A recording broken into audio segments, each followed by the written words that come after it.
Memahami kewargaan digital, analisis data, keamanan informasi digital bagian 2, kiat aman dalam jaringan.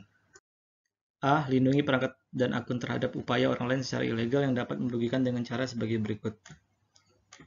Yang pertama, kita bisa melakukan pembaruan perangkat lunak, termasuk web browsernya juga. Kita bisa juga pasang antivirus dan perangkat lunak anti-spyware. Contohnya Smadak. Jangan lupa dilakukan update secara berkala.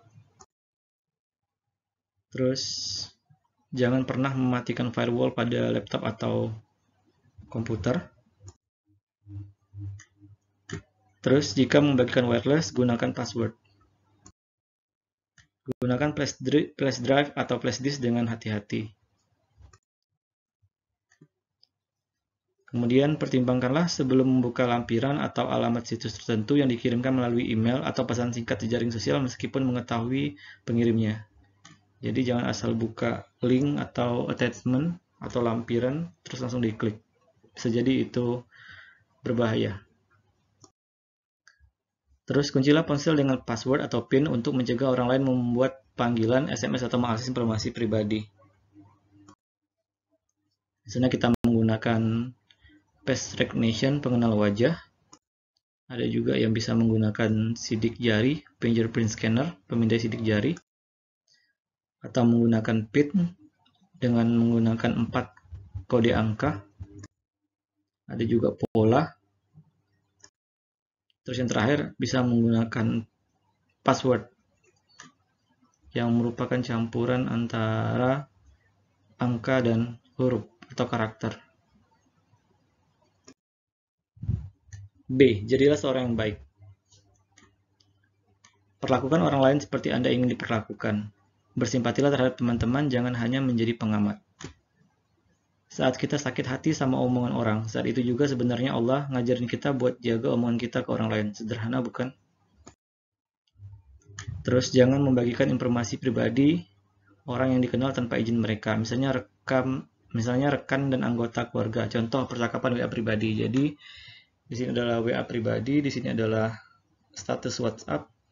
Jadi jangan sampai di screenshot terus dijadikan status kecuali sudah mendapatkan izin. C. Berbagilah dengan hati-hati. Informasi yang dibagikan secara daring akan masuk ke ranah publik yang tidak terbatas jarak dan waktu.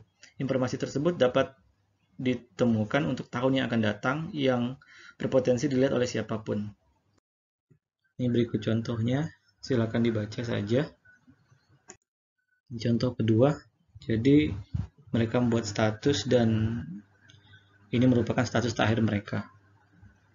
Walaupun orang yang sudah meninggal tetap bisa dibaca sama teman-teman dan yang lainnya. Akun sosmed orang yang sudah meninggal. Share dan tulislah hal yang baik dan bermanfaat karena kelak ketika kau meninggal, maka akan banyak orang yang jadi stalker untuk menstalking semua akun sosial mediamu. C. Berbagilah dengan hati-hati. Hindari mengambil atau membagikan foto video yang mengajak kepada hal yang tidak dibenarkan. 2. Membuat jaringan sosial menjadi pribadi atau private untuk mengatur siapa saja yang dapat melihat profil Anda dan siapa saja yang dapat meninggalkan komentar. 3. Jangan membagikan informasi pribadi kepada publik. C. Berbagilah dengan hati-hati. Berhati-hatilah dalam menambahkan teman. 2. Hindari pertentangan dengan cara memblokir orang yang berpotensi menimbulkan konflik dalam komunitas. Di sini ada perkataan dari Terelie. Adik-adik sekalian, masukkanlah seekor ikan busuk ke dalam sekeranjang ikan segar. Tunggu beberapa jam, maka semua ikan segar akan ikut busuk. Maka pilihlah sahabat yang baik yang mengajak melakukan aktivitas dan hobi bermanfaat. Bukan yang ngajak kelayapan malam-malam, nggak jelas, ngerokok, ngetrek motor. Kalian tahu persis mana yang baik, mana yang buruk. Masa remaja kalian itu spesial dan tidak akan terulang 2 kali. Jadi intinya jangan asal menambahkan pertemanan. D. Bergabung dengan cerdas, jujur, dan berhati-hati. Patuhilah hukum terkait dengan hak cipta. Tinggalkan jauh-jauh kegiatan copy-paste teks tanpa izin dan pengurusan hak cipta yang jelas. Hanya bergabung dengan jaring sosial yang sesuai dengan untuk usia, sehingga akan mendapatkan perlindungan privasi. Yang keempat, bertemu secara daring dengan orang asing secara pribadi dapat menimbulkan risiko. Lindungi diri dengan melibatkan orang tua, orang dewasa, atau teman yang terpercaya apabila diajak untuk bertemu. Terima kasih.